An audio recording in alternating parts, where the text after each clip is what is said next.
Does your wife fail to sew on buttons properly?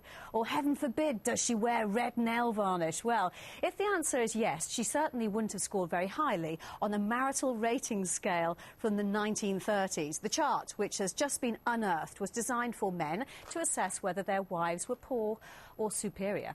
A wife would be marked down for wearing ragged dresses or aprons around the home. Minus points, too, if she was slow in coming to bed, delaying until the husband was almost asleep. But women could redeem themselves by getting meals ready on time. And there were plus points for a wife who is a neat housekeeper, tidy and clean. So, what do men and women today think makes the perfect partner? You can't ask me that. My wife might be watching. My wife's the perfect wife. Just someone who's funny and fun to be with, and you just want to be with them for the rest of your life. I do the cooking, he does everything else. It's a good compromise. A mate as well as a wife, you know. Well, he uses the humour more than I do, put it that way. Be someone who looks after you, gives you good food, and someone who's good and looks after the family, you know. I'm not fussy. Anything. He's my kind of guy. Well, Jean Broke-Smith is an etiquette expert and Sam van Rood is the date doctor. Good morning to both of you. Jean, looking at this chart, it says things like merits for a woman can carry on interesting conversation. Lets husbands sleep late on a Sunday and holidays. Demerits, it calls it. Slow in coming to bed, as we said earlier. Yes. It's a load of rubbish, isn't it? It's sexist claptrap. Well, I don't know. There are some points that I think are quite relevant.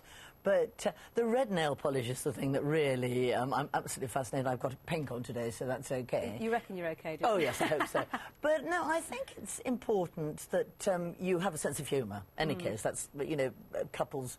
You get 1 point in the 1930s for a sense of humour, apparently. But the thing about letting somebody sleep in on a Sunday morning, the thing is, Kate, that we work as hard as men now, so... But I still think it's nice if you can have dinner on the table and the house looks relatively... The woman has dinner on the table, and the house is quite tidy. I mean, I don't think a woman or a man should come home to a mess, whoever's the housekeeper, if you like, at the time. OK. So... All right, Sam, I mean... at the time, this was to match single people, yes.